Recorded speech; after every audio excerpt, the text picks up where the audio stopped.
everyone, welcome back for another deep dive. Glad to be back. I know we've got a lot of Unilag finance students out there, Yeah. especially those 300 level students with those big exams coming up next month. Oh, yeah, they're probably starting to feel the heat. Big time. Yeah. And one topic I know can be a real brain twister is monetary theory. Uh-huh. But don't worry, I know. we're going to break it down today and hopefully make it a little less intimidating and a lot more interesting. And before we get started, Sure. just a quick reminder to subscribe to the eLearning Tutor YouTube channel for some extra help with your studies. Absolutely a great resource. Okay, so let's dive into this whole demand theory of money thing. All right. Now, I know that might sound a little bit dry, but it's actually a pretty important concept. Oh, yeah, it's a big one. And you might have heard it called something else. That's right. It's also known as monetarist theory. Exactly. So to kick things off, can you give us a quick rundown on what this demand for money thing is all about? Why should our finance students care about this?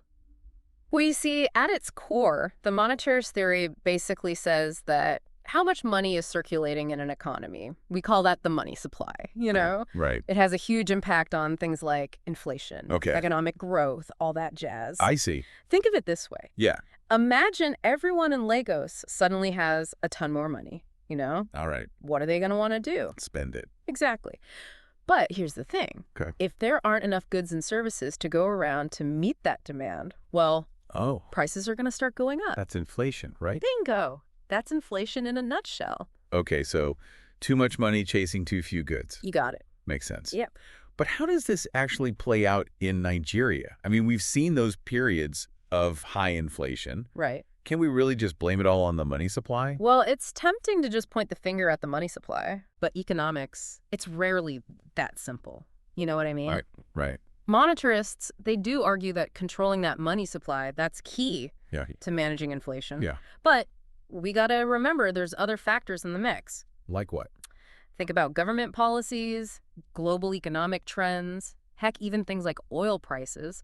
Those can all mess with inflation rates. So it's bigger than just how much money the central bank decides to print. Exactly. It's a complex system. Okay, so for our Unilag finance students who are probably sweating bullets over these exams, I feel for them.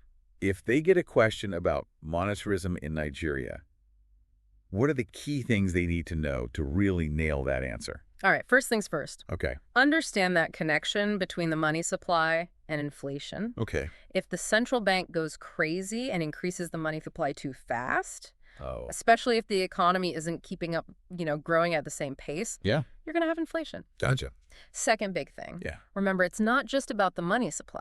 There are other forces at play. Uh-huh. Government policies, global events, all that stuff can really shake things up. So they need to show they understand that it's a multifaceted issue. Exactly. It's about showing that nuanced understanding. Yeah.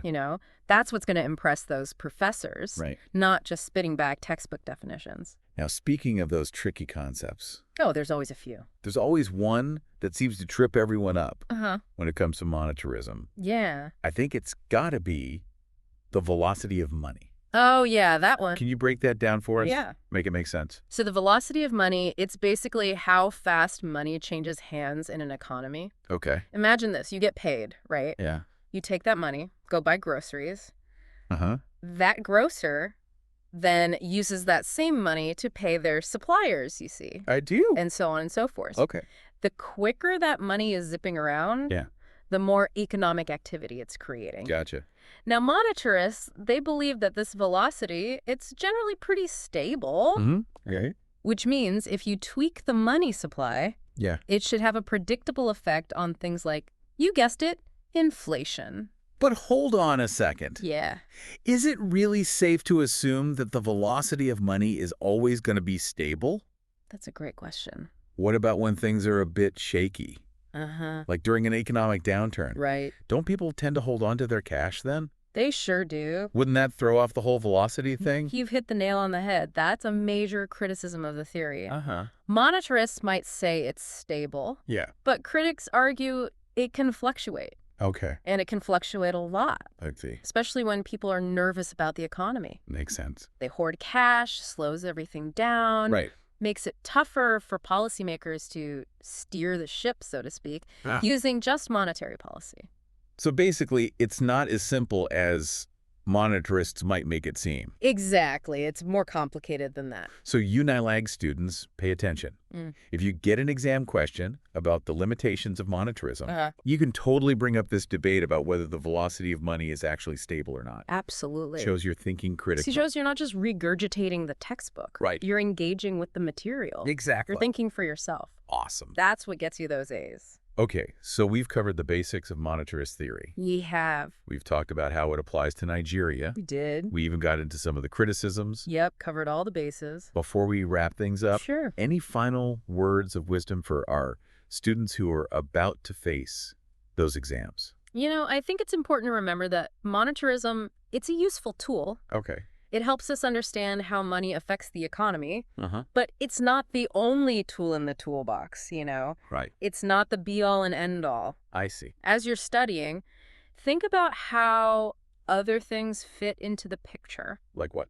Fiscal policy, global trade, even those technological advancements. Right. How do those things interact with monetary policy? The more you can connect those dots, Yeah, the better you'll understand the big picture of the economy. it's all connected. It is. It really is. Awesome advice. Thanks. And hey, if you need a little extra help, don't forget about the eLearning Tutor YouTube channel. It's a fantastic resource. It is. Good luck, everyone, on those exams. You got this. We're rooting for you. Absolutely.